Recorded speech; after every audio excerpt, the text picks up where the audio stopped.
Welcome back, everyone. This poor baby eland. Oh, no. Oh, no. It's a tiny baby eland. They are not going to battle to bring it down unless, of course, the eland's parents come back. And this is a hugely opportunistic hunt and kill. Shame.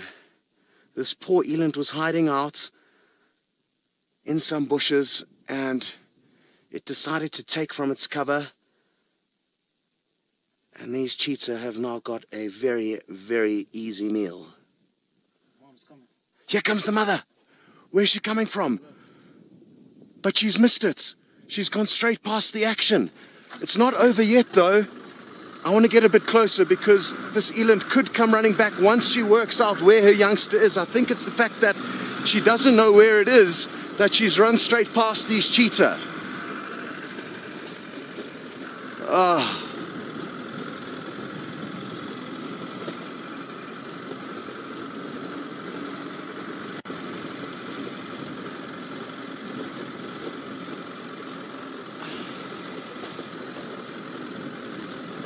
Alice, is this not over, kind of, for now?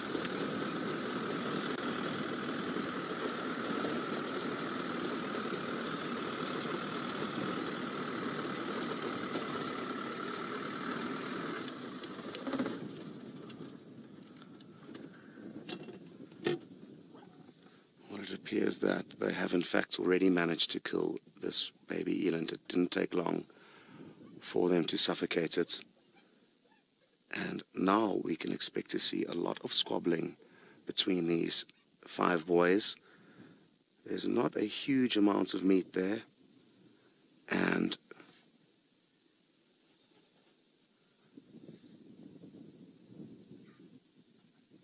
as the spots for dinner become tighter, they will definitely squabble more and more amongst one another. They haven't had a meal for 2 full days now.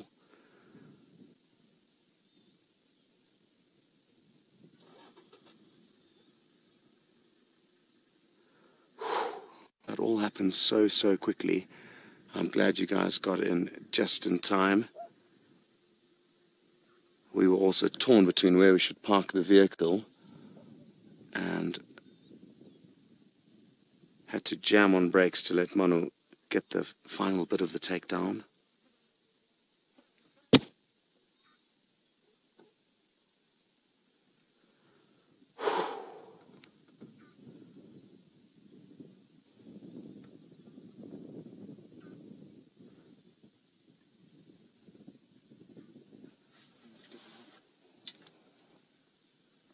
Let's have a look at the poor eland mother looking in on the scene. I'm guessing that is the mother.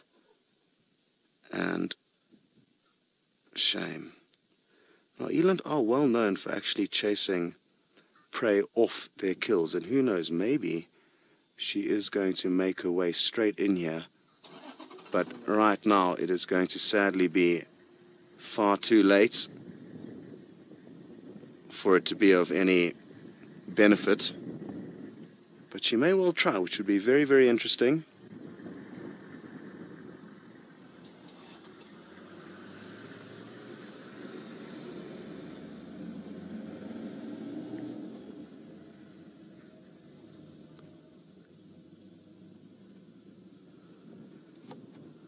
Don't tell me that baby eland is still alive. I think it might be.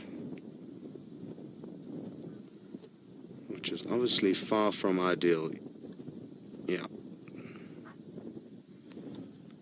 Well, nature can be absolutely brutal and harsh, and I really wasn't expecting that.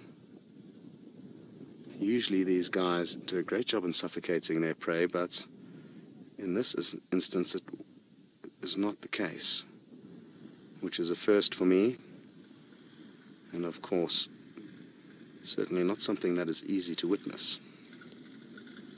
He's usually the individual that does it, and maybe it's the fact that he wasn't in charge of this responsibility this time around that it wasn't done properly.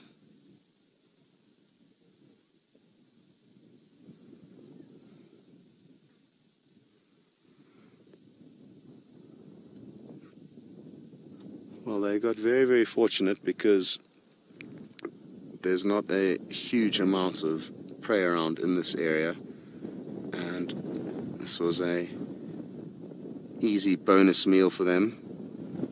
It was absolutely no match for their speed, nor the strength of 5 of them.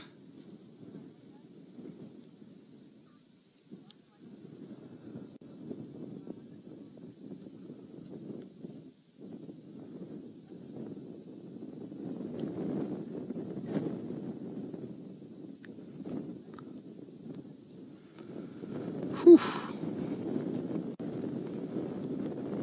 A little bit lost for words having seen what we've just all seen, so we're all in the same boat together.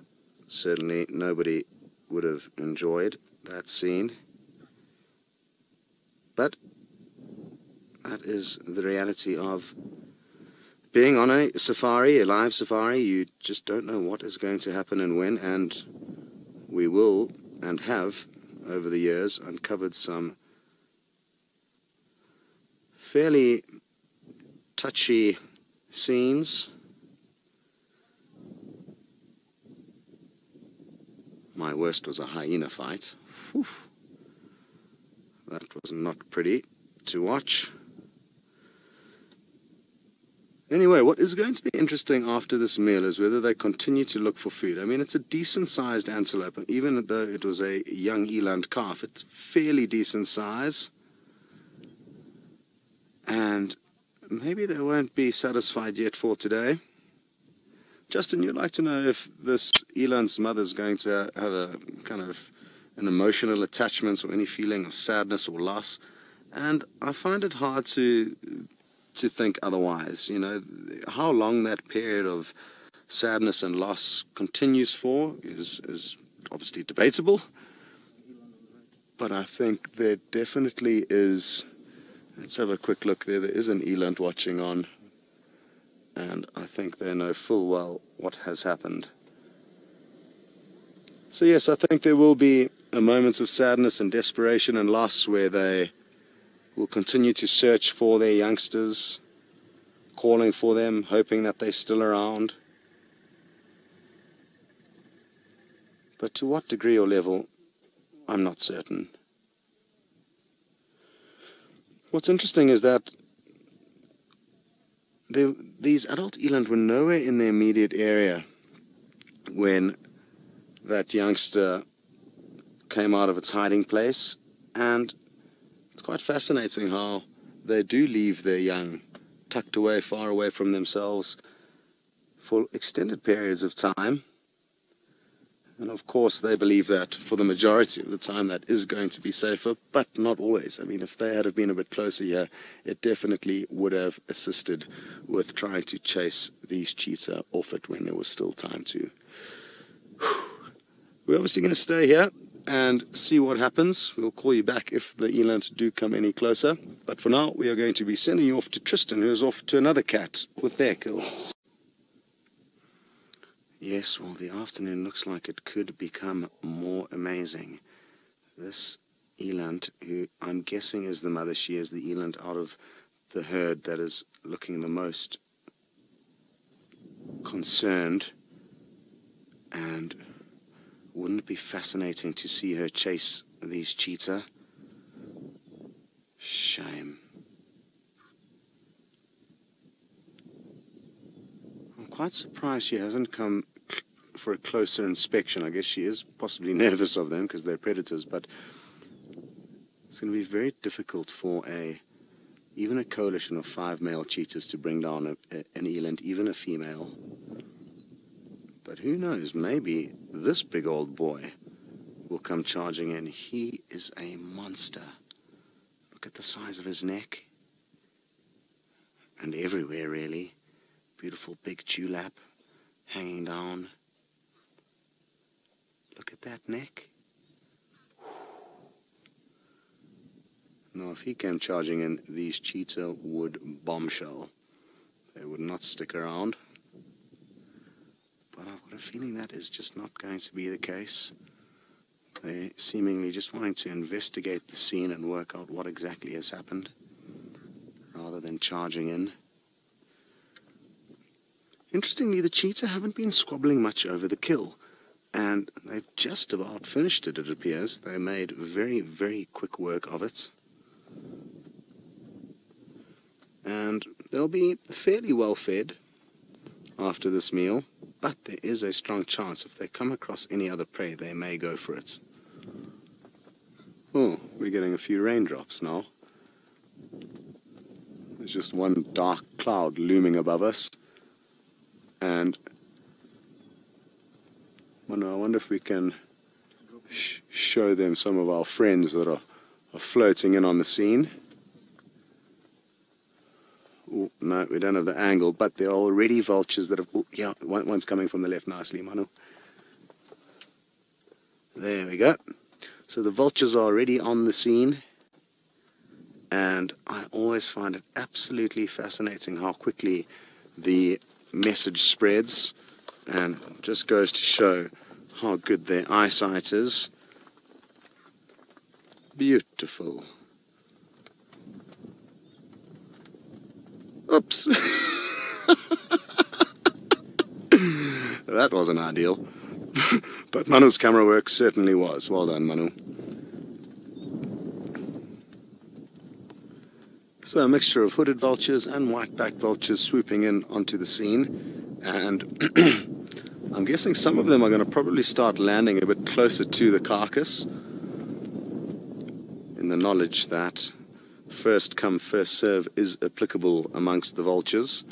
There's going to be a lot of squabbling and squawking when these boys decide to abandon the kill, which I'm guessing is going to be in the next couple of minutes. They are just about done.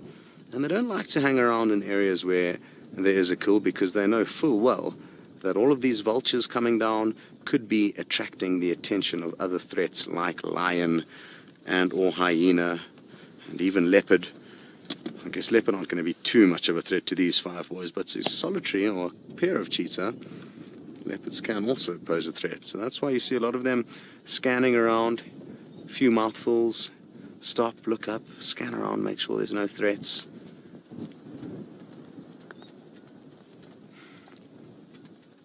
Just seen a guy's hat get blown off his head and out of his car in the wind, so just having a bit of a giggle with him. Great. Well, we are going to stick around, and we'll probably call you back as soon as the cheetah leave, and that way we'll be able to show you the descent of all these vultures upon the carcass. Very good. Back to Tristan. Well, more descending vultures move into this scene, and some of them have actually moved down from the tree where we saw them landing and have now landed on the ground, and they are still waiting for these boys to finish off the scraps of this baby eland that they caught about 15 or 20 minutes ago. There they are, vultures waiting patiently. And I'm quite surprised that the cheetah have continued to feed on this carcass for so long. It really did look like they had made most of their way through it, but maybe it's because they were very hungry that they're just not letting anything go to waste. But I am certain at some point they will get up and move on, and then we will have the joy of seeing all the vultures come hopping in onto the scene. It's one of my favorite things to watch, all the bobbing heads of vultures hopping towards the kill once the predators have moved off.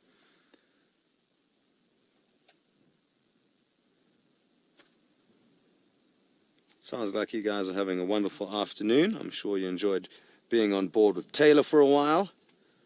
And I'm missing our Mara crew. Manu and I have been away for a little while now, and it's funny how a few days away from camp you feel like you've been gone forever.